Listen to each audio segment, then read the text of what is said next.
Welcome everybody to Permadirt Reviews. Oh wait, Permadirt and Friends review. If you look at there's little and Friends in a tiny little font. Of course, there's always going to be friends along when they can make it. Welcome to reviews. I'm trying this thing here, guys. I'm trying. Thank you for tuning in. If you're tuning in live or on YouTube later, thank you very much for tuning in. That's the third time I said it. Tuning in. Yeah. So we're starting at a weird time. I understand. Episode 3, Last of Us. I don't have an episode 2 or 1 up. Maybe one day we'll go back and do that to round it out. Maybe we won't. But for the meanwhile, we're going to introduce who's going to be here. Poka_TTV over there. You see him. Hit him up on Twitch. He's over there. Goes by Pokahia. Plays a little bit of Tarkov. The PvPvE king of his apartment. Known around the world.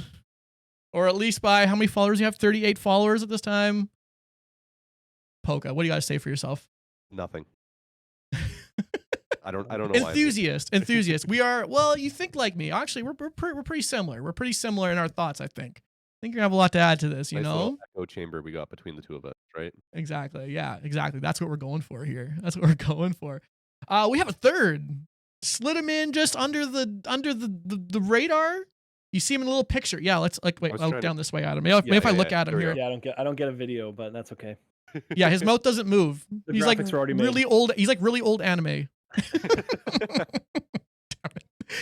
Oh, he's a bird riding Twitch guy also. Goes by Ostrichwrangler. Likes to play games as well. Check him out. I do play games. Ostrichwrangler, what do you guys say for yourself here? Hey, I'm a big Last of Us fan. Played the games. I think we all are. Played them 10 years ago when they came out, so trying to remember them and just happy to be part of the conversation. Happy part of the conversation, as I think we all are, because I mean this is an amazing show. This is an amazing show that I think is not just captivating the usual people, but it's captivating people who have never seen the game before. So I think it's a weird time. For this, but what's your overall thoughts of what we saw this week here, episode 3 there, Poka? Maybe I'll send to you first. Oh, really? Just really? Okay. Overall thoughts. I loved it. It was great. Yeah. This baseline right there. Baseline. Loved it. Yeah. Everything they did kind of worked. Yeah. Sure. Yeah. Ostrich. I will start off by saying I am not someone who likes throwback episodes. Mm-hmm. I get annoyed when there's like something cliffhangery about to happen and they do a throwback episode just to like build that suspense even more. However, this one was just done so freaking well. Mm-hmm. It didn't progress the story at all, but it's crazy how in 1 hour they made you care about two people that you literally met that episode, and I loved it. Yeah. No, I think that's a major part of it too. I'm kind of with both you guys there. Obviously it was an amazing episode. Exactly with you there. The fact that we get 2 brand new characters that even if you think you haven't played the game, if you don't know who these characters are, you cared about in a matter of 75 minutes, not even, because in the last 15 or so, in the first 15, we're not including them. So in less than that, we got 2 characters we love, got a big backstory. As to where they are. I like this episode as well, and we're going to talk more about it because this was a big step away from the other 2, which kind of hugged closer to the game. This one changed things up quite a bit. You know, it was different. They kind of like, okay, we're going to flex our muscles a little bit away, give you some backstory and change things up a little bit, which I kind of dug. I know the purists out there probably don't love that, but there it is. Well, I was going to say, you can't please everyone, and to be honest, I felt like this was an improvement. An improvement on it. In the game, a story on it. Really, in the game. In the game, you don't get much of Bill. Everyone loves Bill, but for really all purposes, you get like maybe an hour with him on screen. Otherwise, you talk without him. So the fact that we get that much in a TV show is awesome. But okay, anything else to add here, guys, before we go through the show? Nope. No, we're all good. Okay. The only thing, it is disappointing that you don't get to see the dialogue between Bill and Ellie, because there were some hilarious banter moments there that were very funny. But I agree. Absolutely. I don't think that the game did much of the service to Bill because he wasn't a big character. But No, he really wasn't. And it is interesting because I mean, and we'll get all to that at the end. I think we can sum it up once we've gone through everything and kind of what we thought. Okay, so this episode 3. This one was, I think, written by Chris Mazin. I think his name is Chris Mazin. He did the Chernobyl stuff for HBO. I think he wrote that. As the last one was Neil Druckmann, number 2. This guy did this. So he did an awesome job. 75 minutes, so it's a longer episode again, which it flew by again. Are we all feeling that? Like it flew by? Yeah, It was very fast. Like that's like in the 90s, that's like a regular movie. Like we just watched a 90s length movie. Okay. So the show opens up on the river. They're basically out in the, kind of in the wilderness. They're setting up camp. Ellie and Joel rather. And it says it opens up, big thing on screen, 10 miles west of Boston. So we know we've traveled out. Boston's where we've started.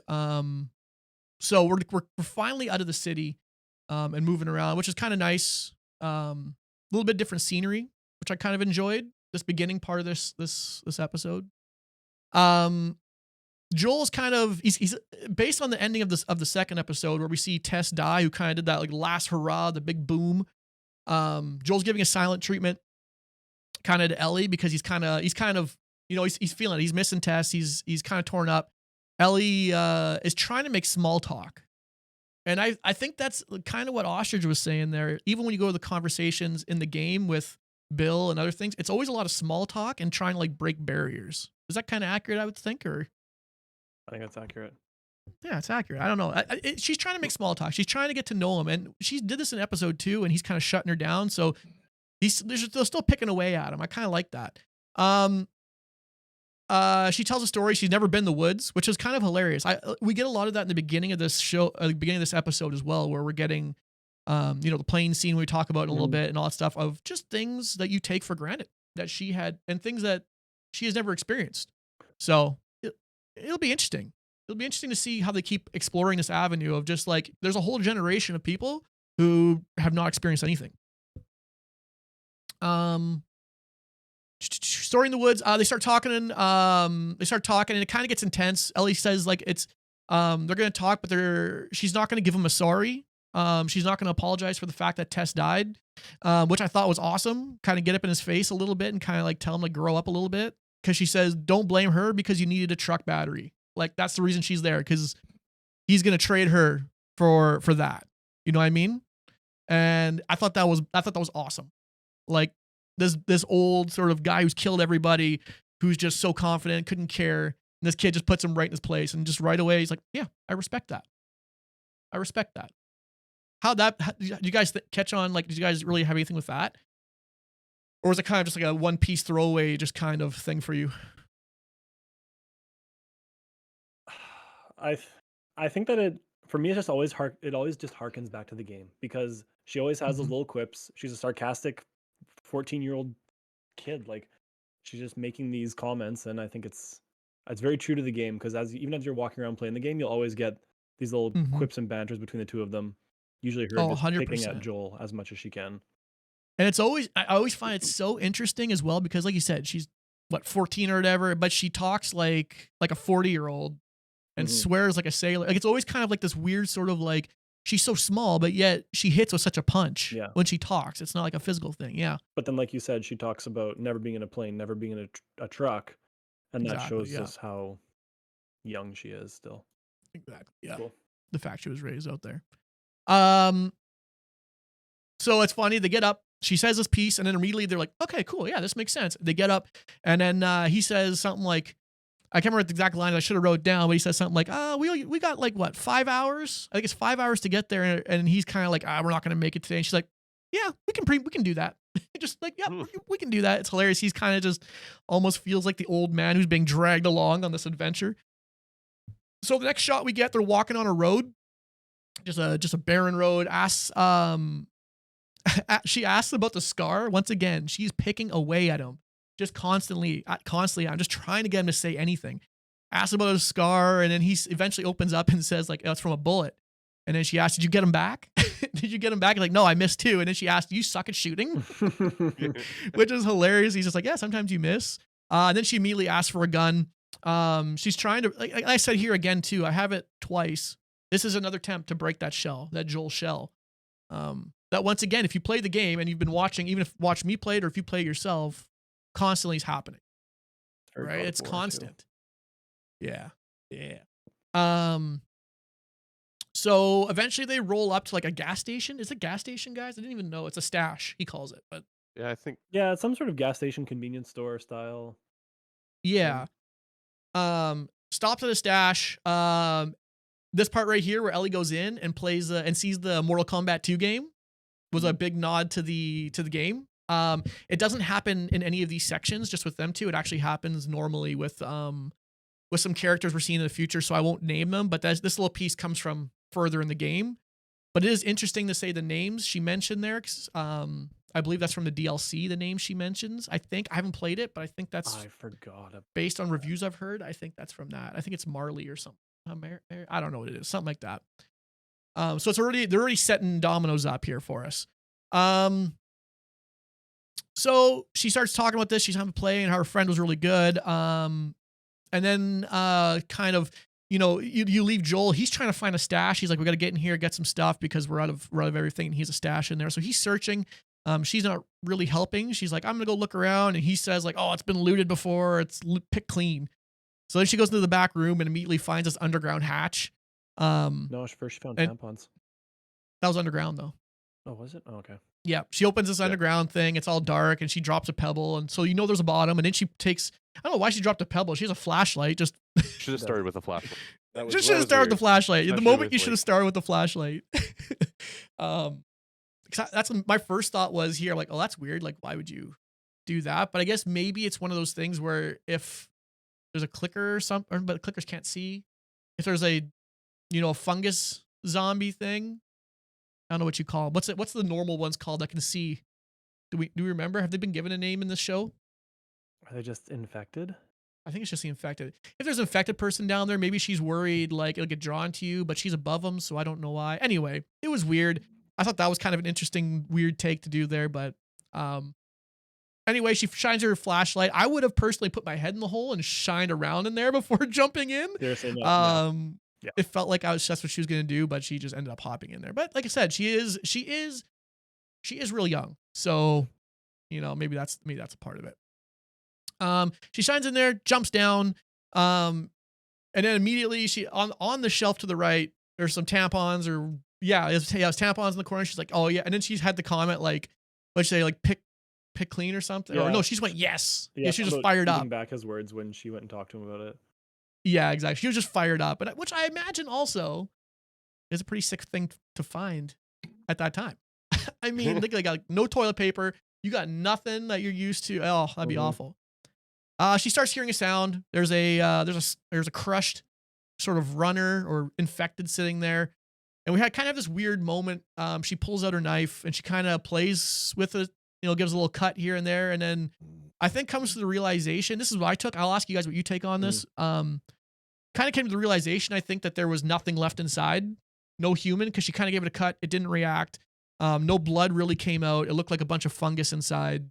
And then at that point, she sat and stared at it and then you could tell, felt nothing and put it down. Is that kind of what we were thinking there? I just thought it was a weird scene, and I didn't understand why it was there. But you saying that makes a lot of sense. And then that makes me enjoyed that scene now more than I did with Poka, because I was just like, this chick's just showing that she's a little bit crazy, but and that could be too. that could be too. Yeah, but for sure. I think yours makes more sense, especially with her reaction after stabbing it. She just doesn't. Yeah, she doesn't react. So yeah.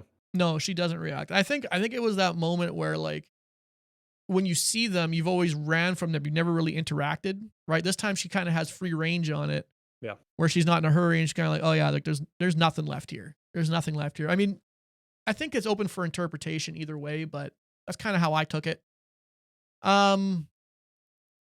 So what happens after? Okay, so then she kills it, takes the stuff, goes back up top. At this point, we kind of snap back to Joel, who's found his stash finally. He's like an old man who like digs his gold in the backyard and can't remember where he put it. He's just like digging multiple holes trying to find it. Eventually, he finds his stash. And it's kind of an interesting moment too, because the writers kind of put themselves into like a really cool situation where you anticipate when you're going for a stash, you're going to take everything you can, right? You got a gun, you're going to keep it, you got all this stuff. And he actually puts his gun, his AR, back in there, which I thought was an interesting take. He's like, well, there's no real bullets for this thing out there. So why am I even doing, like, why am I bringing this gun? All I'm going to do is draw attention to me or not be able to use it. Right. So thought that was pretty cool. Something I would have never thought with, even for myself, like I probably would have took it with me. I never really even thought of that. So super interesting with that. Ellie kind of tells him, oh yeah, this stuff is, it kind of gives him that quirk that we're talking about, that one liner, like, oh yeah, you really picked through this well. And because she found, right. Well, yeah, it's just funny. Just more stuff, more banter. Okay. So he finds a stash. Okay. And then they're back on the road. So now we're back on the road already. And we're only like 10 minutes in, I think, maybe at this point. Like, we're flying. Mm-hmm. How do you guys think so far about the pacing of this episode before we kind of get into the other second part of it? I was enjoying it. I mean, it didn't feel like a slow burn, but it kind of also, like, it may not have been a slow burn, but it kind of felt like a slow burn, and I was enjoying it. The atmosphere that I was getting from it. Yeah. It was just like, yeah, it was just like in this, like, yeah, it's going to take forever to walk somewhere. You're just trying to get there, right? And then, yeah. Mm-hmm. It's kind of that, yeah, it is that slow burn. But I as much dialogue as there was, I never really felt like I was not wanting. Like, it kept going, right? Yeah. Like, the fact that we walked on a road, we've talked, and we're back on a road, we're talking, we were in a forest talking, right? Like, it's not always necessarily the most like eye candy popping thing, but it works. It works. So I mean, that's my, I don't know. What do you like? I think it's a pretty good start. Like, I know some people were on the internet were kind of trashing it for a little bit of the slow start, and they're kind of like, oh, this is all we get of Ellie and Joel. And I kind of thought the opposite. I'm like, it's what we needed. It's what we needed. Okay. So then they keep walking down the road, and then eventually they see this plane. So that's what we're talking about before. They see this crash plane up on a hill, and it's just sitting there. They kind of stop and they look at it. And of course, if you look at their faces, there's two kind of takes on this. Like, I see Ellie sitting there in kind of amazement, like almost like in her words, like, holy crap, a plane! Like, I've never seen these things fly before, and I've finally seen one. And it's right there. I mean, sure, it's in the pieces, but it's right there. And on the other hand, you just see Joel, who's like, I feel like has like memories of just like, oh, you're sardined. He says it, you're sardined into this thing. I paid $12 for a sandwich. Like, it's just nasty. And she's like, yeah, but you got to be up in the air. Yeah. Like, she's just like completely opposite. I love that. I don't know. Anything else you guys caught from that I didn't? No, nothing there. Okay. I don't think so. Yeah. Yeah, well, that's all good. If he suddenly pops up, just let me know. Ellie, then they keep walking. Essentially, now we're back to the walking simulator again, right?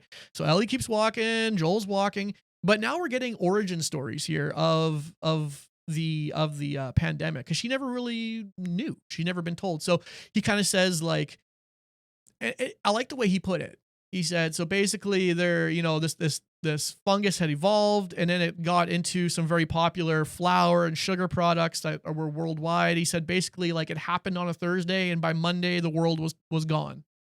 Kind of like it just kind of went. It took a weekend, and it was shipped worldwide, and it was all over. Mm-hmm. And she and it's funny because she says, oh, thank you, after, because like she realized he actually talked back to her. I think was kind of a nice moment. And starting to see that change. Did I miss anything there? I think that's basically what happened. If that origin story. I really like that part. I thought that was cool. Because I don't remember getting that in the game. Maybe it happened. But also just feeding into literally everybody's fear of this stupid virus, and how that it just showed up in the food. Like, it's a scary thing. Well, especially because we're like, I guess, I don't know, post-pandemic kind of ish, and you're like, you don't really get, like, we're still, I think a lot of people are still looking for an actual origin for this, and it's kind of neat that they have one, so they can kind of hang their hat on it. But it is very interesting how quickly it happened. And you're right, the game, we don't get that, because in the game they use spores. They use spores as transmission, not like clinging to flower as transmission. So it's a little bit different sort of that way, which is interesting. I like that. I liked it.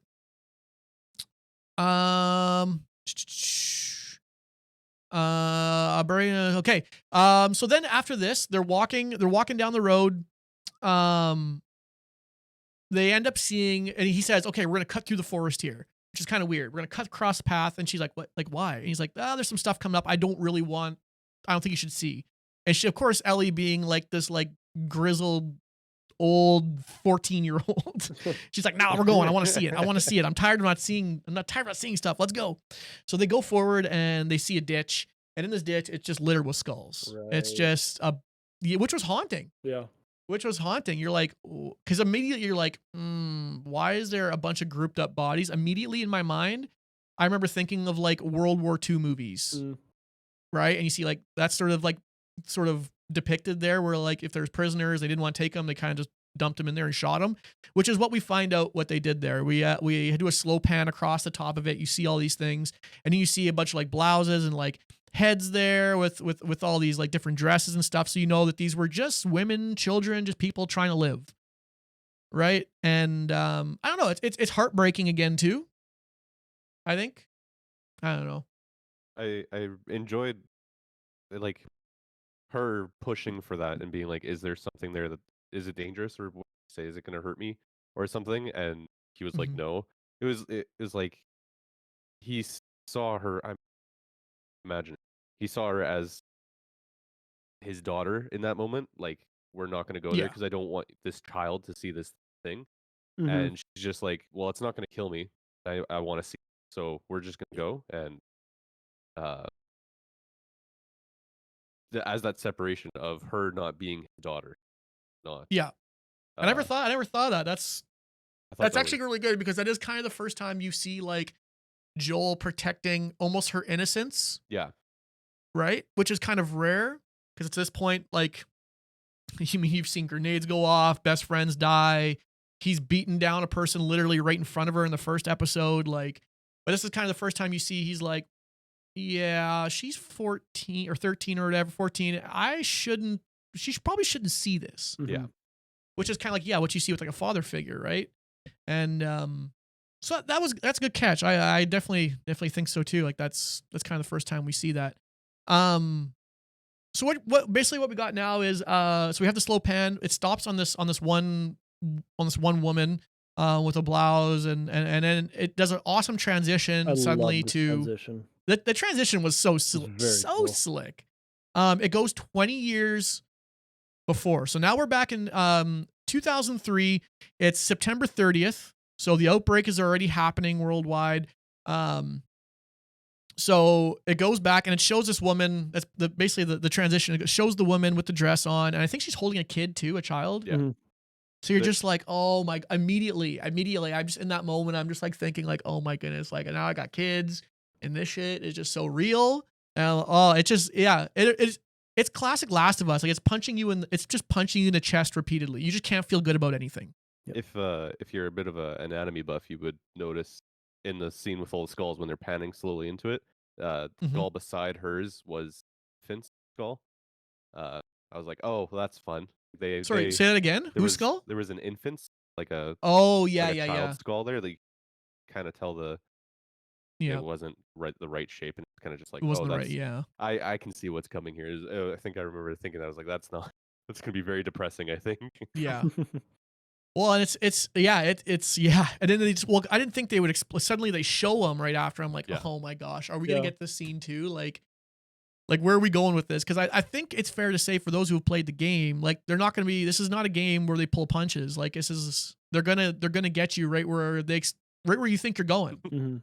Like when you think like, no, they're not gonna. They do it, and that's gonna be a common throughout this entire show. I think, at least in this version. Yeah, it's HBO too, so they don't give a flying, you know what I mean? So they pan to this person, and they're all loading them on trucks. Basically what happens is anyone who, they said they were taking them to a QZ, so like a quarantine zone that's safe. So they're taking everybody out of these towns and moving them to one central area. The fact though is that they don't tell the people if they have room or not. They just say we're going there, but if they didn't have room, they stopped on the side of the road and basically just beamed them all down, which is obviously terrible. Obviously, like, in a situation like that, and then she kind of asked too, well, why didn't they just let him go? And they said, well, because if they let her go, they can turn into the runners. They can turn into these infected beings. So the government, just like we kind of learned in the beginning of 2, where the woman says bomb the city. Mm-hmm. This is kind of that almost. This is like a hands-on bomb the towns. And I imagine if they probably explored it further, they were probably also looking at backgrounds, highly educated or something. Maybe like there was a filtering process. We never got into that, but I'm sure there's probably like, oh, you're like an engineer, right? Or probably you're just a regular person. They probably gunned them down. I imagine there's probably more to it that they didn't have time for. Yeah. Because it seems like one of those moments where that's something to do. Anyway, so this is all happening out front. Suddenly we see a change. A good old change here, guys. A good old change in the cameras here. Suddenly we're looking through a CCTV. And my goodness. We see this new character. For those of you who haven't played or did watch the end of the second one for the one next time, we see this new character watching through CCTV, and they back out, and my God, it's Ron Swanson. Ron Swanson. No, it's Bill Offerman, who obviously plays Ron Swanson in Parks and Rec. But here he is in his glory, sitting there looking through his camera, and he's just like muttering to himself. He's like your most typical, doomsday individual who has a bunker that's going to last 80 years. And yeah, it's tremendous. They pan out. They kind of show everything in his room. He's like, oh, I've seen this before. And he's like, he called him something, and I can't remember what it was. Jackboots, I think is what he said. Yeah, jackboots or something. It's hilarious. He's just so angry, and he's like, you could just imagine just someone sitting there and being like, I called this. I knew this would happen type thing. Oh, yeah, just a doomsday sayer for just sure. Just doomsday paranoia cranked to the 11, right? But he's actually right, so we got to give him his props. I have in notes here, boy, is he loaded for World War III.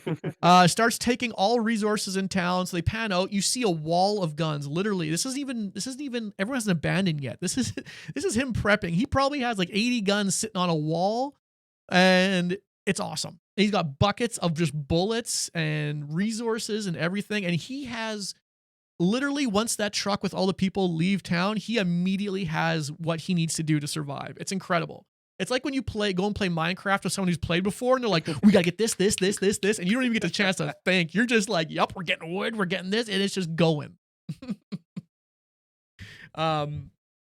Okay, so take him to town.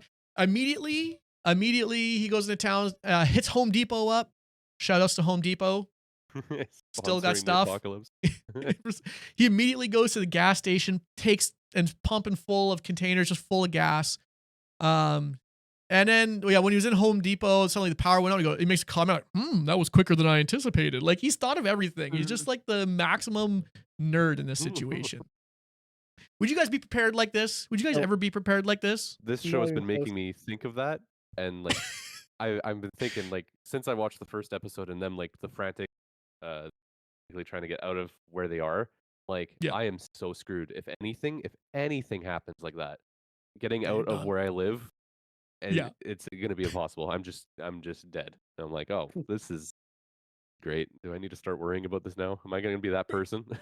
Yeah, I'm gonna be a tree person. I'm gonna live up in a tree or something. Build a tree house and you're good. I'm gonna build a tree house and just hopefully it lasts. I don't know. Ostrich, what's your go-to plan? You've obviously thought of this. I'm pretty sure we've talked about this before. I would go out to the cabin, and there's a little island out there. I would kayak over to, it's called Bird Island because there's a ton of birds there. I would kayak over to Bird got Island, food too. And I would stay there until the zombies figure out how to swim or walk underwater, and then I got to move. That's always my thought. I always thought of boat. Unless the birds. Like, why wouldn't you hop on a boat? Zombies fly. That's a deal breaker. We're just done there. If they grow wings, we're screwed. Yeah. So he has a generator. We find he's a massive industrial generator ready to go again. Like, this guy's invested everything he has into this. He has a giant fence he ends up putting around basically the entire town. Greenhouse, we see he has chickens. I mean, this dude is living his best life. Like, he was waiting for this. Yep.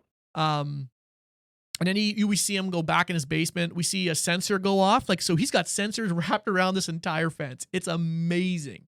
A sensor goes off and he's sitting there watching. He's just talking about this zombie, this walker thing that's coming up. And he's like, yeah, take a step forward. And boom, it just blows him away. So like, he has this entire place just booby trapped as far as it goes. Which I thought was really cool. It's just, he's like sitting there playing a video game. He's just, enjoying it. So that's the 2003 September 30th part. It then says 4 years later. We jump 4 years later, and he's sitting there, and then suddenly, boom, he hears one of his sensors go off. A dude, something is in a hole. He had dug a bunch of holes around to protect the outside of the fence. Something went smashing through. He goes out there. Suddenly, he hears a voice. He's like, "I'm not infected. I'm not infected." And then he immediately he stops because you can tell he's been doing this for 4 years. He was really kind of nonchalant, which was rare for him. He kind of walked up there like, "Oh, I'm gonna go there and I'm gonna put this infected down and I'm gonna go on and probably eat more rabbit or something." Like, what I mean? And then suddenly he kind of stutters, stops, and pulls his gun out, which I thought was kind of cool. It's like, oh, you kind of got used to this. You kind of got used to these 4 years. There was a dude in the hole, and he says, "I'm trying to get to Boston." Does anyone know this actor's name? I heard it earlier, in a but second here. Yeah, give me a little. I didn't write it in here. He is Murray Bartlett. Murray Bartlett's in there, and he is playing. We don't know it yet. We don't know it. Actually, until this point, we don't know anyone's name. I want to talk about that later. They do not introduce names until well into this show. So there's a dude in there. They're talking back and forth. I said, "I'm not infected." Yada yada yada. It goes through the whole thing, and eventually you find out. First I have in here, the dude has a terrible wig. His wig was awful. The back of it looked like it was lifting off continuously. Oh, really? It was weird. Yeah, if you look at it again, like look at the back of it, it's like it almost looks like PS2 era like wig. It doesn't like flow or anything. I didn't know. Kind of interesting. And I wish you had like a specific scene picture. or like a picture of it that I could. Basically, anytime he's on screen in that first part before he gets old. Is it just his haircut? Well, not haircut, but like Last of Us hair. Anyway, they end up talking. He's allowed to stay. You kind of start seeing already that Bill in this situation. We still don't know his name, but Bill, he's kind of enjoying the company. They talk him into eating. He says, "I haven't eaten for 2 days," which is really fun. This conversation here, he says like the Arby's. Well, he's like, "This is no Arby's." And he's like, "Yeah, I haven't eaten in 2 days." And then he stops for a second, which I realize doesn't sound like that much time. And it's kind of like this really awkward, because he did the same thing in the hole there. He's like, are you armed? And then it's like this weird, awkward pause. He goes, "No." Yeah. He's like, "Well, why'd you pause?" He's like, "I thought about lying, but I don't know why I did that." It's hilarious. It's a funny moment. So yeah, they're enjoying each other's company. Like you can obviously tell that Bill's like, he's like, okay, like he has his guard up because that's who Bill is. He doesn't trust anything, but he's like, "Oh, this is way better than just sitting here by myself." They eat. He breaks open sort of this bottle of wine, pours it all fancy. It kind of shows like, okay, he's this guy, but he's also very like cultured and he understands how things work. And, so, and I put in here too, like I said before, still no names. At this point, we're probably like 25, 30 minutes in. We've been with these characters now for at least 10, 15 minutes ish. And we still don't know names, which I think is very interesting. I don't know. I'm trying to think, do you guys have any ideas of like a show that's done that before? Like where you meet your main character and you don't know names? I'm trying Can't to think of one off the top of big my head. reveal ones, but I don't think so. Like I'm trying to think who it is. Like I know sometimes in shows they'll like leave a cliffhanger at the end. You're like, "Oh, who is that?" And you figure it out and you're like, but I don't know. Something to consider. I thought that was an interesting, because normally these guys, they do this on purpose, right? Like they've made this, and I don't know why, but it's just a weird thought I had. they kind of have this moment, then they eat, and then they kind of have like this awkward goodbye, like okay, we're gonna leave, but you can kind of tell neither one subliminally really wants to go, because they're like, okay, I'm gonna leave now, and then Bill's kind of like, yep, like, and it's kind of awkward. But then Frank sees the piano, goes over the piano, he's looking through, and he's like, nope, this is not you, this is not you. Finds his finds a song, he's like, yep, this is you. So you can tell already he has a beat on Bill. Like he knows exactly who Bill is. Like he's like, I've seen this guy 1,000 times. I can put a pin on him. And then they talk about it. And then he plays and he says no. And then Bill hops on there and starts playing. And then they realize they have a connection here. And then they kiss and they have a love scene, which I thought was like, once again, going back to the games, this was kind of I always shy away from this. Was a contentious point with the games. I understood Bill. The way they introduced him in the games, they kind of almost said they named him as a partner. Yeah. Right. But it was like, because we just played the game last week, they say like he kind of stops. It's an awkward moment. He says like, that was my, and he kind of stops and goes, just a really long time, like partner. Like it's not like just like a regular, like, oh, he's just like a buddy. So you kind of knew from the games, but I know some people were kind of taken. They're like, oh, they've really changed this. And I didn't feel that way at all. Is this kind of what you guys were expecting with this? I know you both have Earl. Well, I know Ostrich has played. Well, or did you not ahead, remember? Go ahead.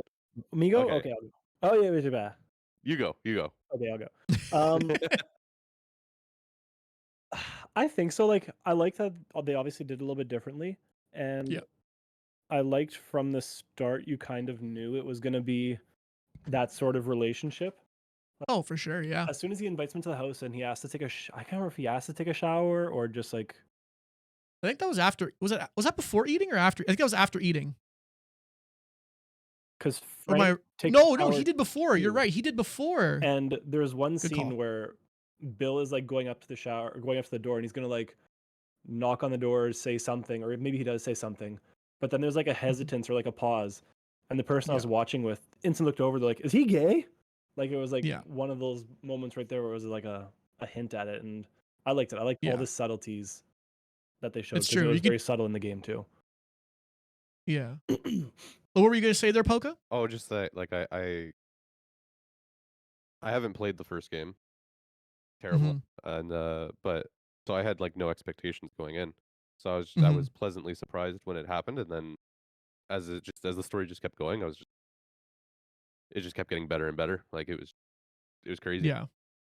You know, and then because I knew what was obviously coming, and I like the way what they portrayed with Bill in this scenario too, because until now they've introduced him as very capable, kind of knows everything. He's sort of like in his bag in this, like he's like, I got no problems, like this is what I'm made for. I know everything here. But when it comes to this, like sort of like, oh, it's human contact, there's like this like awkwardness, like kind of Ostrich was saying, awkward, right? Like he like stands in the middle of the room and he's kind of like close, and then he's like, and then Frank is like, what? He's like, close, because you know he's just not confident.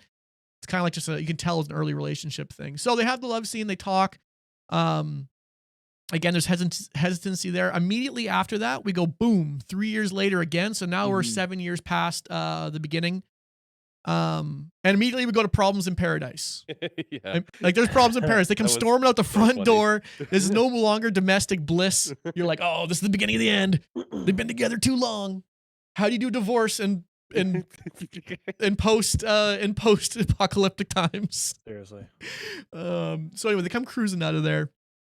And basically Frank is saying like, I want to paint the house. I want to cut the grass. I want to fix shops. I want to make this place look good and make it and do something here.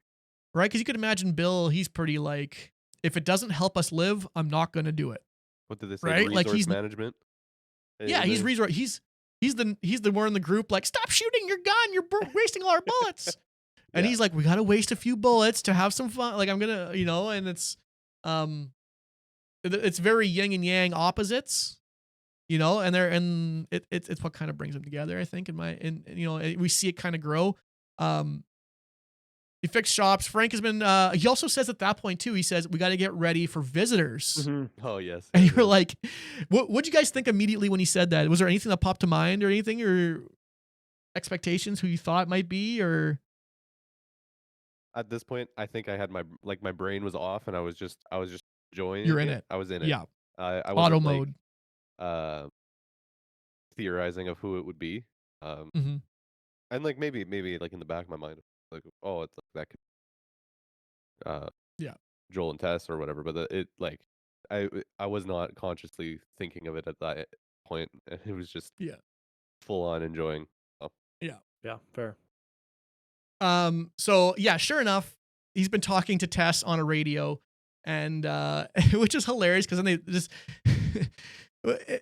to me it's hilarious watching Tess and Joel sit there because Joel and Bill look so awkward together. They look like they're about to have like this like sort of Western standoff. They're just sitting there and they're like, "You make the first move. No, you make the first move. I'm gonna blow you away, dude." And like they're just like shooting darts at each other. It's hilarious. And then they kind of figure out like, "Hey, we can help each other."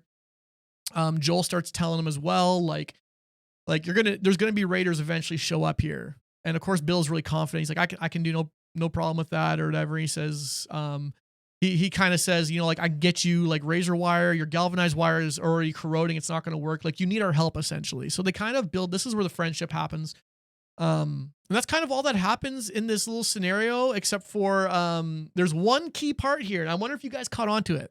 Uh-oh. So there was a Tess and Frank go off ahead and they start talking like, "Oh yeah, our radio, we gotta stay in touch." You guys kind of remember the scene? Yeah. And they're like, we gotta play, we gotta have secret codes so that everyone doesn't know where we are and stuff like that. So they say like, "Oh, and if there's trouble, if there's trouble, it'll be 80s music." Right. And they say it there. If you go back to the first episode, there's a radio playing in Joel's like sort of house apartment thing, and 80s music is playing. So at that point, that's them in communication, and at that point, you already know that they're dead. Right. Yeah. Sorry, it's like a spoilers for any of the episode if you haven't seen it, but that it's already happened, which is kind of crazy. I didn't catch on to that immediately, and I saw someone tweet about it. I'm like, oh snap. So I went back and watched, and sure enough. Oh yeah. I think. Okay, I'm gonna stop talking there because I can't say for certain what I was thinking. Yeah. But it's just interesting how they have this and then they go back to the first episode. There's music playing on. It's awesome. It's awesome. I love it. That's like that Easter egg video gamey stuff that I just I dig. That's so video gamey. I love it. Okay, so then they warn against the Raiders. Suddenly, boom! 3 years later, again, we're another time jump. We're now 10 years later. Where are we going here? So we're going for a jog. This is where he's going. Oh man, poor Bill is not meant to jog. He looks like he's about to have a heart attack. And Frank is just dragging him along. He's like, let's go for a jog. Bill is sweating up a storm. Frank ends up having a surprise, and sure enough, it's strawberries. Fresh strawberries. And it's kind of like this moment of like, I don't know, what would you call it? Like it's kind of like he's like, immediately he asks, "What'd you trade for it?" Yeah. Right? Like, oh my goodness, what'd you give away? He's like, it's a gun. And it was a really small one. Yeah, he's like, it was a gun, but it was a really small one. Like, just showing that he still just does not care about guns and would much rather care about his revamping of the boutiques and growing strawberries. So immediately when he said that, I literally snapped back to Mrs. Permadirt. And when I asked her, I'm like, what kind of vehicle was it? And she's like, a blue one. And I'm like, oh damn it. Yeah. Like a small one? Like, was it a big small one? Like what? Which one specifically? Yeah, it's just hilarious that sort of like he's a gun enthusiast, and obviously, Frank doesn't know anything about guns, knows nothing. So the strawberries, they kind of have like another magical moment of like, oh yeah, this was worth it. This is a treat we never got. This is a piece of, they're kind of like their little piece of heaven back there. And then they go to bed, we go to sleep. We wake up the next day wake up in the middle of the night, and we're seeing raiders are finally coming to attack their camp. Right. Which is exactly what Joel said, right? Yeah. Joel said they're coming. Prepare for it. And sure enough, I mean, all the sensors are going off. These guys are getting lit on fire. This is a video gamey moment. 100%. This is a video gamey moment. Immediately, it's if you've ever played the games, the camera swoops in Frank gets up and we're immediately in this like third person track moment where he's going to the door. He grabs the gun. He's at the door. He crouches down. He comes out behind the bushes. It's all third person camera, like live camera. And I was like, oh, this is awesome. This is a video game. This is a video game. And they're still throwing bones at that, you know? Yeah, there's a couple other scenes where they've done that, where they've kind of followed the camera. And Miss Wrangler commented on it too, because she knows it was a game, didn't play it. But there was a scene in episode 2, I think, where she's like, it's weird how the camera chose to follow the person rather than like pan out and do this. And it's like, yeah, they're just numerous tributes, which is cool. Yeah. But in this scene, I like that they already had Bill out there shooting, like, because you know he hasn't been sleeping. He's choosing to protect rather than making sure that Frank is okay in that scenario. Like, he's going out there and he's taking action right away.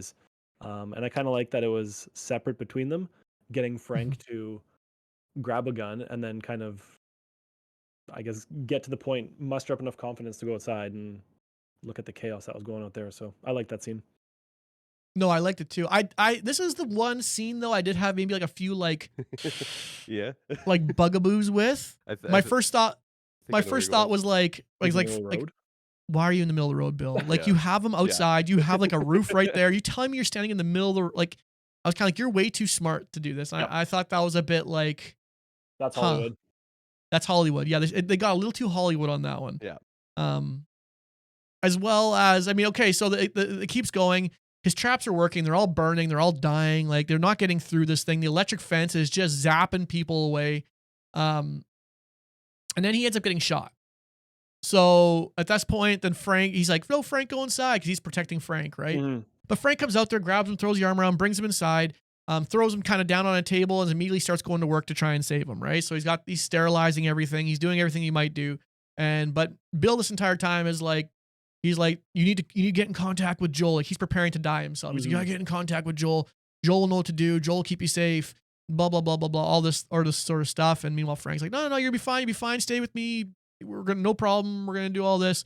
And of course, Bill is just talking away here. Did you guys think that he was gonna die here? Yeah. I honestly did too. I thought they were gonna switch the scene, and I thought he was gonna die. Because there was the old switcheroo. There was the pause at the end of that scene where he was looking up at the camera, like eyes just glazed over, and I was like, "Oh dang, they killed him." Yeah, so that's not supposed to happen.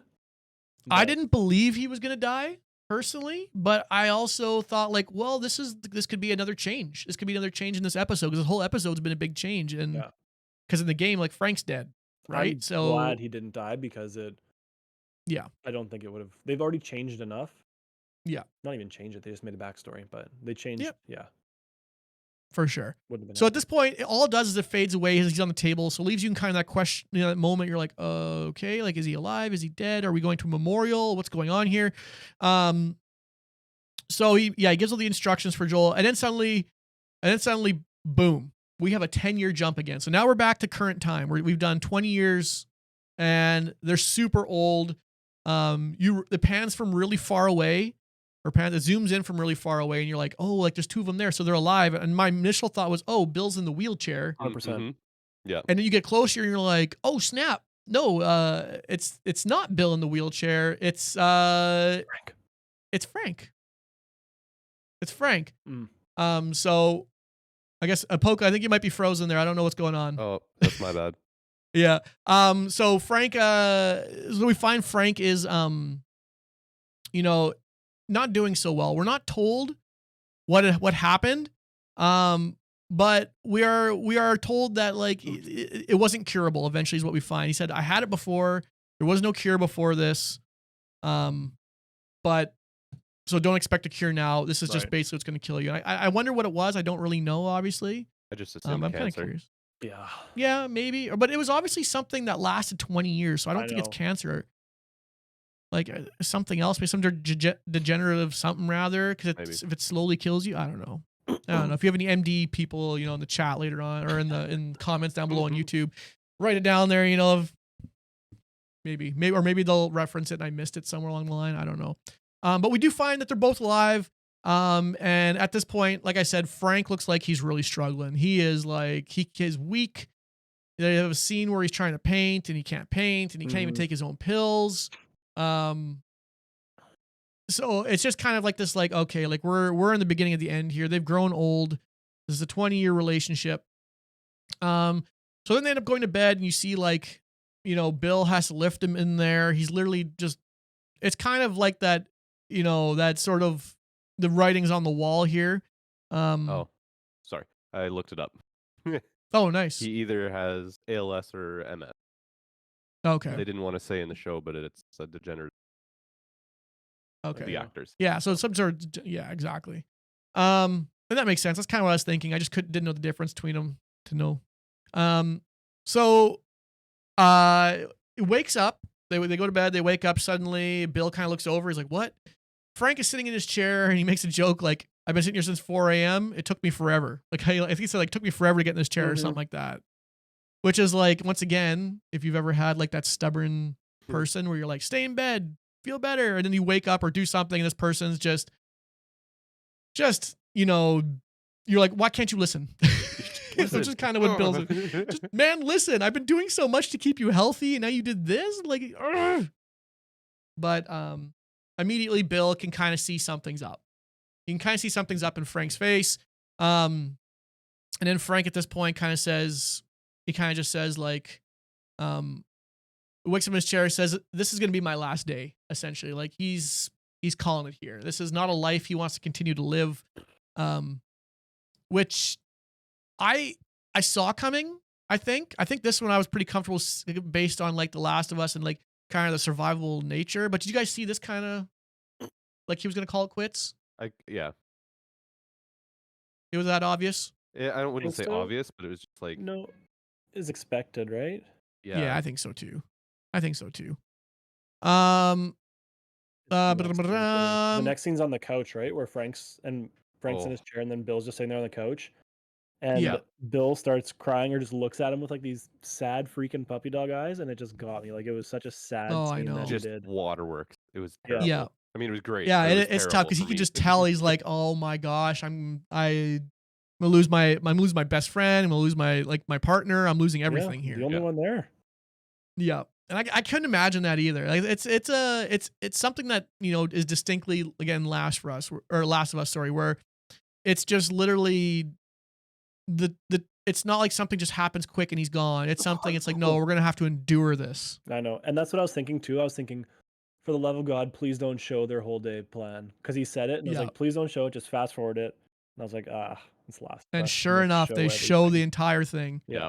So he wants one more good day, he says. He says, "Let's get married, let's have a nice meal. Let's go kind of visit the sites."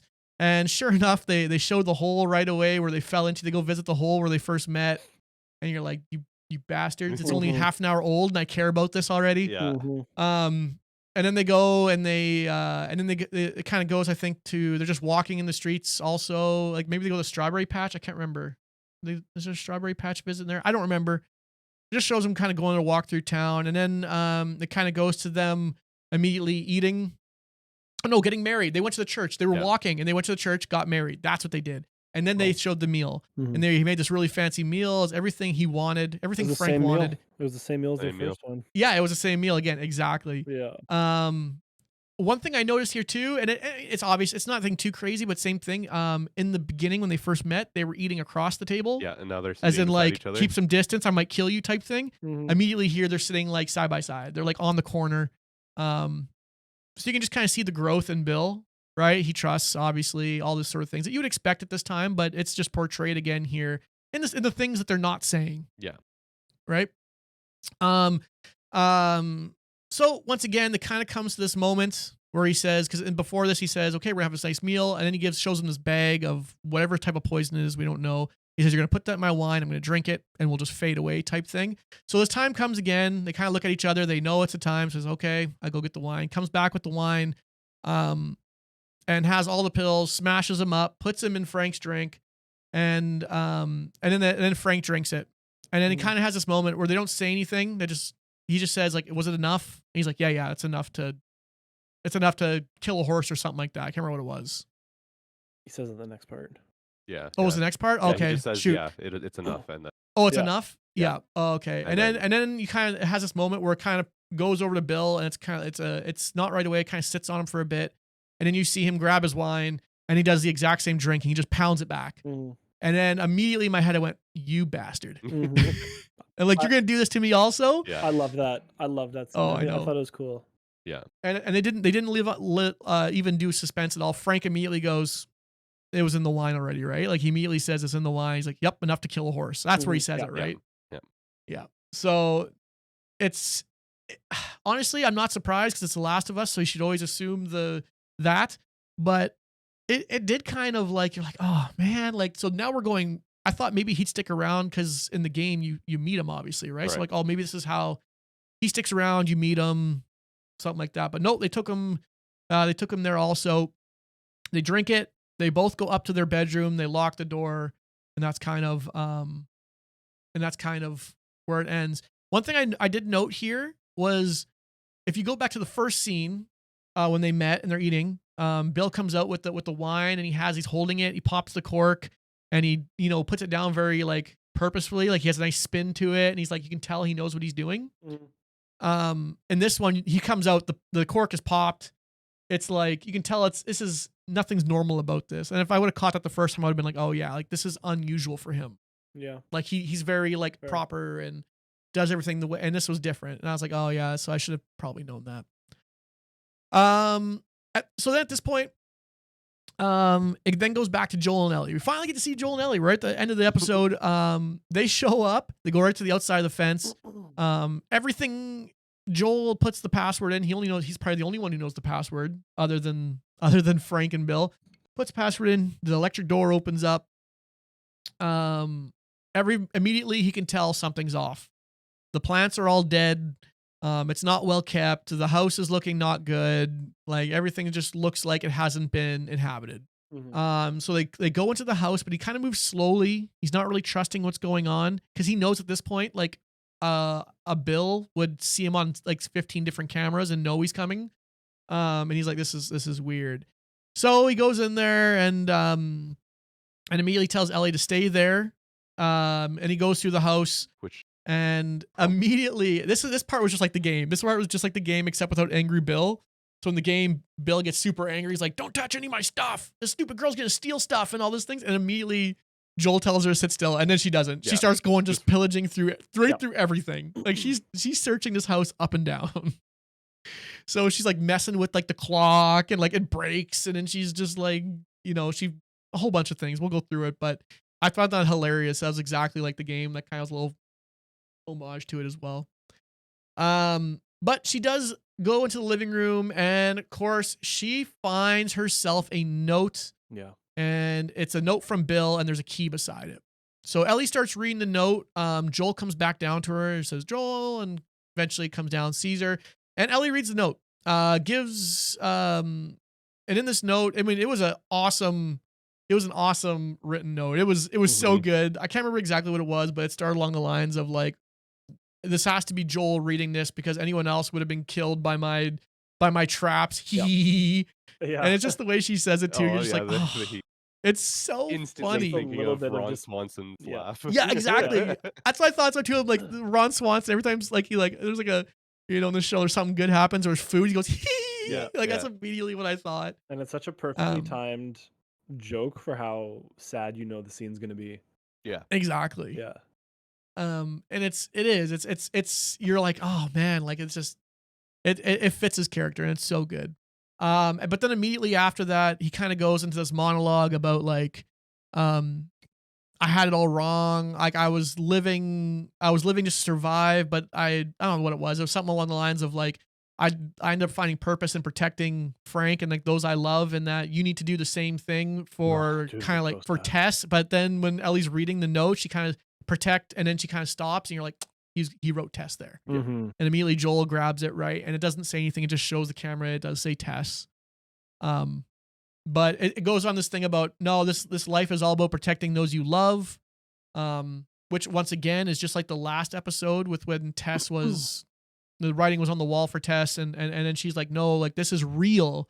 This is a real thing. You need to protect this girl, and you need to, like, it's all kind of reiterating. If you've played the game, kind of where this is going. well, I guess we think we know where this is going, Mm. and why he kind of needs these reiterations of love and Yeah. protecting those around you. Um, what do you guys think of the note, that whole scene? Anything there? Lots of things. Great. Tell me. Give him, dish him. Go ahead. I loved that she paused that test because I thought that was just a really good scene. Mm. Are we allowed to compare it to the game note? Go for it. Yep, this is all part of it. So the game note, I put it in the Discord here. It's just Mhm. so incredibly different. Like Mm. it would have, the way they made the show, it would have never fit because in it, Bill doesn't write to anyone. It's Frank writing to Bill. Yeah. And I think that the way that they chose to film the show, this note just made so much more sense because Bill wouldn't have had They did, anyone yeah. he cared about. It wouldn't have mattered to No. him. So he's like, I guess I'll write Joel because he's the only guy who could probably get here. Yeah. But yeah, the note in the game is not nearly as impactful. It doesn't really mean much of anything to us, I don't think. No, and we'll talk about the differences there too once we're done, because I want to mention that too, just because this is, like I said, this is the big one where it takes a big step to the right Yes. from what we're used to. Any thoughts there, Pocus? Or I didn't see Nope. if you had anything there. Nope, No, I'm good. nothing there, Major. Okay, and then so yeah, so Ellie reads a note, gives the key, but in this note it also says like, okay, the bunker, the key, it's just the passwords in reverse from the front gate.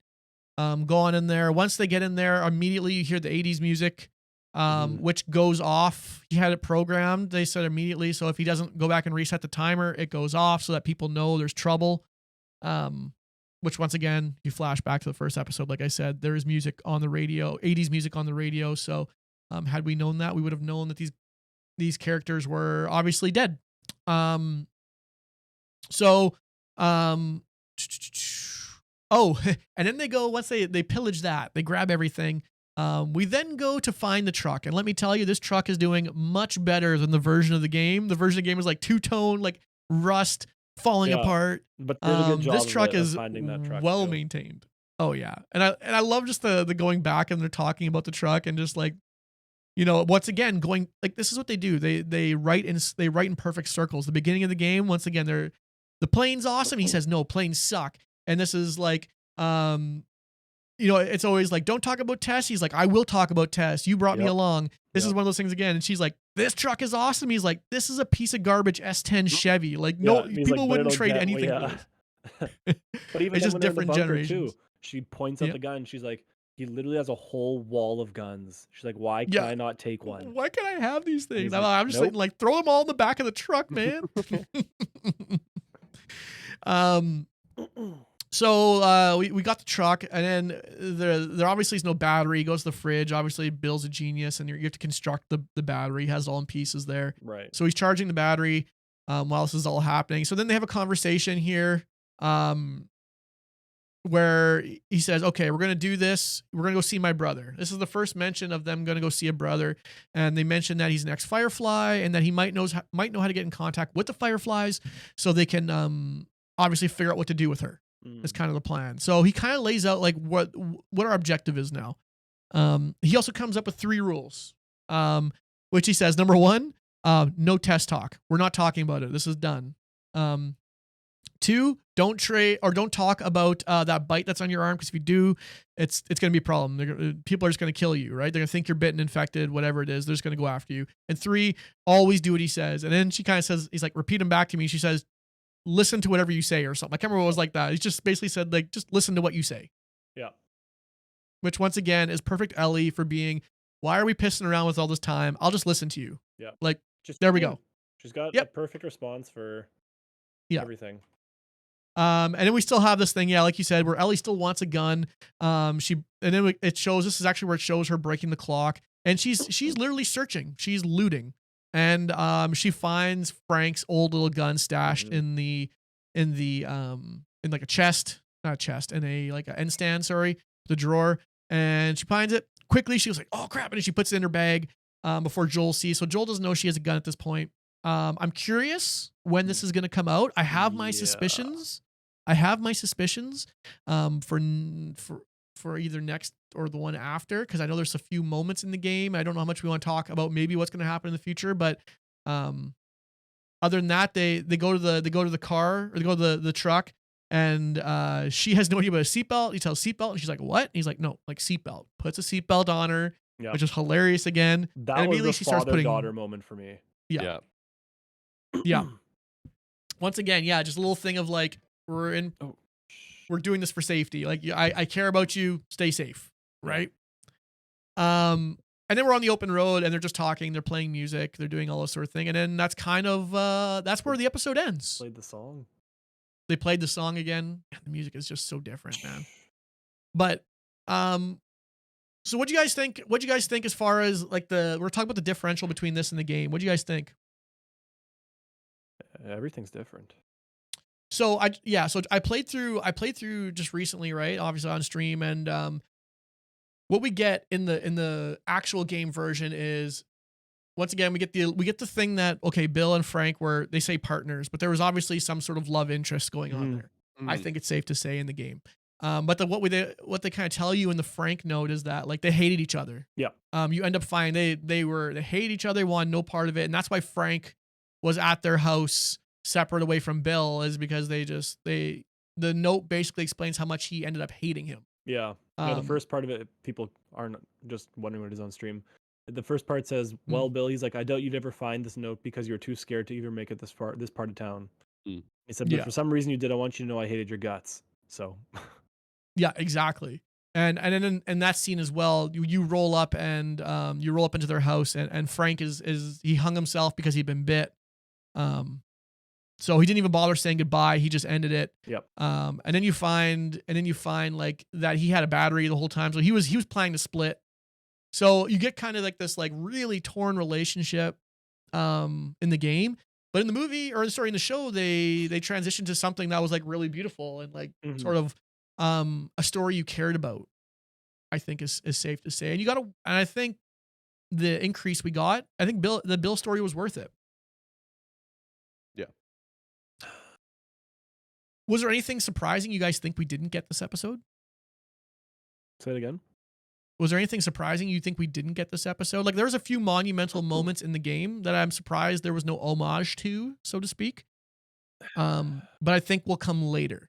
Yeah, I think. Yeah, unless they switch the timeline of it, because there's the one scene in the game, and this isn't any spoiler, but it's when you, I think, encounter one of Bill's first traps, and it's Joel getting like pulled into like this lasso kind of thing, gets hung upside down. Yeah.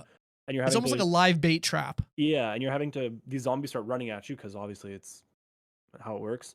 And you're having to shoot these zombies upside down, and it's very challenging because your aim's all inverted now, because everything's down is up and up is down.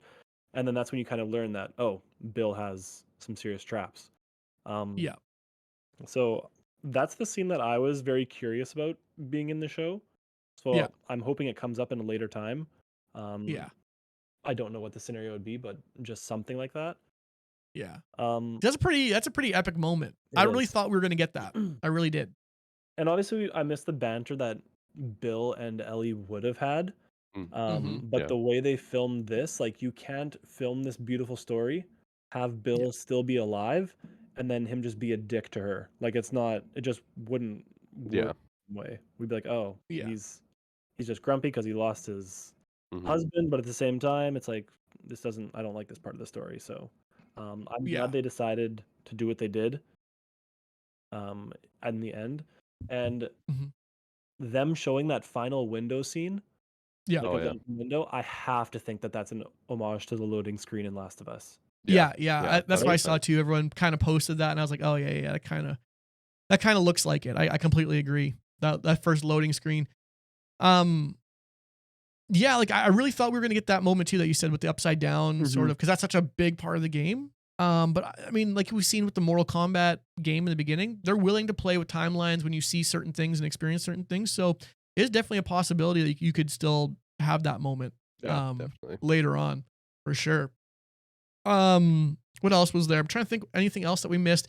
There wasn't in the previews for this game, they show the bloater. It's a bloater, I think, that we meet in the game. Normally during the game we go through the school, and that's where you see the big bloater. But we didn't get that. So at some point they're going to introduce it. I'm not sure where. They showed it in obviously all the previews before the game or before the show even released. So it's nothing new, no spoilers there. But I mean, obviously we're gonna see it eventually. I thought maybe we'd see it this episode, but we didn't. I'm trying to think of anything else. That's like main part of that. It's not really a whole lot, but yeah, we do miss some banter. But it's made up. One thing I saw too with a lot of people posting online was like they're all like, "Oh, this is so sad. This is so everything." It was kind of like what we said, and it is real sad, like the conclusion of it. But it's also like I know Neil Druckmann posted, he was commenting on stuff. He was like, "It's not a sad story." He's like, "It's a great story." Mm-hmm. Like the fact that these people found each other for 20 years, and yeah, sure, it comes to an end, but it's like. It would have been way worse had they not, right? Right. So it kind of changes like your overall perspective for me. I'm like, oh yeah, that kind of makes sense, right? We got to stop like looking at it in that light. So I found that interesting. It's one of the things again, like, and I tell people this all the time who aren't PlayStation players, who haven't been in that ecosystem. And I say like, it's same thing with God of War. Like, what you're getting with these games is very thoughtful writing. Yeah. It's never just like one-liners, like, you know, like I always go back to like the 90 or like the early 2000 action games where they're like, yeah, I'm going to kill it. Like you don't get any of that here. You get purposeful dialogue that's making you feel, right? And there's no wasted breath in there. It's all character building. It's all stuff they come back to. So, I mean, I thought everything here was amazing. And that's what the creators do obviously a really good job of in the game is like, it's not even because in games you have your cutscenes and your gameplay when you're actually playing, but in the game, like you have to pay attention to the dialogue and the useless conversations that Permadirt was talking about just as much because those are the big ones. So like with the seatbelt thing, with him educating her about the plane and other things like that, like it's not major, but obviously people who watch movies, like you just know it's like, oh, they're building the relationship between these two. And exactly. Keep on going until something happens, and it's just no spoilers. I like that this didn't become a very because in this part of the game it's very shooty. Like you're almost your entire time with Bill, you're just shooting. Yes, and like it's in a city, right? Like you're in. Yeah, it's more urban, I would say. Like, this is more of like a very rural town, like very wide open. Because it made it much more believable that these guys could actually be alone and have a life together. Yeah. Well, and I think too, it plays well because you started off in a big city, you kind of get to the open. I got a small town. You've seen different things. It's easier on your eyes, right? And knowing where the story goes for the next episode, right? You're gonna be back in a city, and this is like once again just shown on the next thing. So this isn't any spoilers. It was all on the what's next episode, but like. And if you know the game, like you're going to be in this giant city. Where did they drive to in the game? It's Pittsburgh. Okay, that's what I thought. And then I remember. Okay, I remember the scene. Yeah, and then I mean, and I think some people too were kind of like, oh, we're hoping we'll get a little more action. And just wait. I anticipate this next episode is going to be the action that you've been waiting for. I think you have to, and I mean. Every episode is just like this episode just seemed to be a bit of a flex where they're like, hey, let's prove that we don't need a video game script to make something incredible. Exactly. Right. And even the other ones, like it hasn't been an overly action-packed series yet, but it also hasn't had to be like. But I think this next one, after this very slow episode, I think it's going to be chaos. And I would say if there's one, it's going to be this next one, I think. And I would think Ellie uses the gun in the next one. And my prediction is that Joel is in some sort of chaotic scenario where he's in like a life or death situation and she's going to pull out the gun and shoot something. So there is a moment in the game, exactly what you're saying, which is what I thought, which I think exactly. She finds a gun on the ground at that point, but I think she'll just pull it out. Yeah. And we'll see what happens. We'll talk about it obviously next week or whatever, but yeah, no, I mean, like, so any like final thoughts? I mean, obviously you kind of did there, but I thought, like I said in the beginning, it was amazing. I like the step away. I'm not really hurt by that. I know some gamers, purists are kind of upset about that. I don't think so. It's a step in the right direction. Yeah. It moves the story forward. It makes us care and introduce people other than, because now we're down to just Joel and Ellie already. So like you can't just have episodes just them. You're gonna run out of stuff to say. So I do think too, like putting Bill and Frank in there was a good little break. And now I'm ready just to jump back in with the story. And I would I'm gonna make a statement that people who go and play the game for the first time, if they do, or if they go back and play it again, they're gonna be like, okay, the show did it better because it built a character that wasn't really there. Bill's just this bickering, pissed off guy in the show. He doesn't the really game, add that's anything. what he does. Yeah. Yeah. Yeah, in the game, he doesn't really add anything. He's just angry, and he's like, "We're gonna get even. Once we're done, we're done." Fudge. Yeah. Once, like what? It's just one of those things in the game. He's, in my opinion, he's not rounded off at all. He's an angry dude, who just wants to live, and it's pretty singular. Like it's pretty thin, and I think they did a really good job of, just making it a really great story. Poka, you got anything there you want to add? Oh, I've been thinking, going back to when he was reading the letter, or when Ellie was reading the letter, and she pauses that test. He grabs it and looks at it, I think, and then he goes outside and he says, "Stay here" to her. And I think that's the one time she listened to him about what. Oh, good call. Because he comes back in. I think he finds the battery then, or he goes and looks in the garage and finds the battery and goes back inside. Yeah, and charges it. And she's still sitting in the seat. And you gotta imagine that it has been a bit of time since that had passed. But like one of those moments where she's now like for the first time she's agreed to like listen to him and do what he says here. Give him some space. Yeah, and like that respect to, again, growing their relationship, right, where she's now gonna start, maybe not start, but like it was the first time that she, at least that I remember, that she was like listening and followed what he said. Yeah. But you're seeing it, right? They are growing. They are, the trust is now kind of there. Yeah, for sure. It's just great writing. I'm so excited. Sundays are they're back on now. They're back on for me. You know what I mean? Like it's just, yeah. So, okay, cool guys. This was fun. I mean, hopefully, I don't know if you guys will talk about it. Yeah, that didn't happen. We got to be faster next week. This was an hour and a bit. All good. I think we had fun. You guys have fun? Yeah. Yeah. Perfect. I could talk about that episode. Yeah. It's all right. Such good writing. Well, let's pencil it in. Let's pencil it in. I'll do another one next week. I won't talk for you guys if you guys can. Oh, hold up. Sorry, we had a question from the audience way early, but I didn't want to mess you up. It was sent privately. Ryan would like to know if you thought the show was, or sorry, say you cut out. Flop. If you thought the show was going to be this good, or if you thought it was going to like not be good at all. Be like another video game I had high expectations. I thought it was going to be good, and I'll tell you, and the reason why was a few things. So I've paid attention. Like I've been kind of like I'm a bit of a nerd, I guess, with this, but I pay attention to a lot of these like video game stuff, and the history of video games on TV is awful. There's nothing there, and because what you experience is, okay, Sony has, let's say, Uncharted. They have Uncharted. They're looking to make a movie. It'll stay in limbo and bounce around from creators for 5-6 years, meaning the script sucks. No one has confidence in it, blah, blah, blah, blah, blah. The Last of Us was completely opposite of that. They literally said, I think like you kind of heard the grumblings like, oh, they're going to make a Last of Us show. And then suddenly, boom, you heard HBO signed on like a week later. And you're like, okay, if HBO has confidence in it, this is very real. Yeah. Like this isn't like, some third-rate company that pumps out garbage every other time. Like, no, like they need hits. So that immediately was the first thing. The fact they got picked up and it's HBO. I mean, it could be two things, I guess. The third thing immediately was that Neil Druckmann was involved because I had full confidence in him. I think now Hollywood already, I guarantee you, they got everybody. They're talking to everybody. They're saying, we got to get on the horn with all these sort of video game guys. We want them to write the stuff. We want them to be involved. This is how we're going to do it.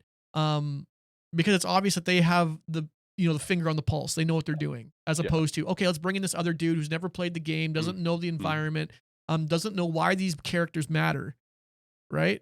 But from the beginning, Neil Druckmann's like, nope, I'm involved. I'm going to be directing. I've wrote the entire thing. Like, he didn't let it, it's kind of like his baby that he didn't let go. Right. And that gave me confidence as well, right? It's kind of like with with like Game of Thrones, right? The second that they ran out of material and George wasn't really involved anymore, the show kind of went garbage. And this is kind of the same way here. I think, in my opinion, is that I think so anyway. I always thought it was going to be good. I didn't think it would be this good because, in my opinion, this is like, if it keeps going this way right through the first season, this is one of the best shows we're talking ever. Yeah, well, they've already in my signed opinion. on for season 2 after the second episode. Oh yeah, after the second episode. The problem is, I'm wondering, is in the long term, there's not a whole lot of content yet. There's 2 games. Yeah, that's my. So do they write beyond, or like do they write beyond the games, or do we only get a second season like 2025? Where you'll get like maybe The Last of Us Part 2, and then maybe you get like 2028, you might get The Last of Us Part 3. Because I imagine Last of Us Part 3 is already cooking in the oven. That's kind of where I'm at. Yeah, I was nervous about the show. Yeah. It kind of snuck up on me. Like I didn't know it was coming out as soon as it was, and then I realized it like 3 weeks out, and I was like, "Oh crap, the show's out soon." Mhm. And then I think, just echoing what you said, the fact that they have the guy who created the video game is spearheading this entire thing. So like, he's talking about everything. You have Troy Baker, who did the voice of the main character, who's doing like a podcast for it, who's like always talking with the creators of that. So he's got some outside input on it. They even brought in the same orchestra, didn't they? Like to actually. Yeah, play they the brought in soundtrack everything. I for mean, it? Troy is also making cameos in the show and stuff too. I mean, Yes, I've he's been waiting for posted that. that. So Ellie fact that as they're- well, like the original. Yeah, So. they're willing to bring in so much to make it good, Mhm. and I just think so many, like you said, so many video games just haven't really been able to do that. Yeah. But if there's going to be any place that's going to do it, it's going to be HBO. But Yeah, for sure. it is my fear, like you said, that if they start to continue, or want to do a season 3 and they don't have a game 3, so I don't know what's going to happen there. I think that'll be a long way down. I don't think this is going to be one of those where they pump out seasons frequently. I think this will be one of those where there's going to be a break and we're going to wait. I think you might only get 3 seasons. Like, I think that might be all you get. I haven't played, obviously, the part 2 yet, so I don't know how that one ends. But I think from what I've heard about people who like talk about video games, they're like, oh no, there's definitely going to be a part 3, they think. So I could see them splitting the second game into two seasons. I read that somewhere too. I read them saying something about that. That could be. They might divvy it up a bit. Who knows? But you just want to drag it on. Yeah, we're really yeah. We're going on here. Anyway, thanks everybody for watching. I mean, I'll do this again next week, I think, and maybe the boys will come back again here. I don't know if you guys are into doing this every weekly thing, but I mean, I'll do it either way. So, thanks for tuning in. This was episode 3, and I guess we'll catch you guys all back here for episode 4.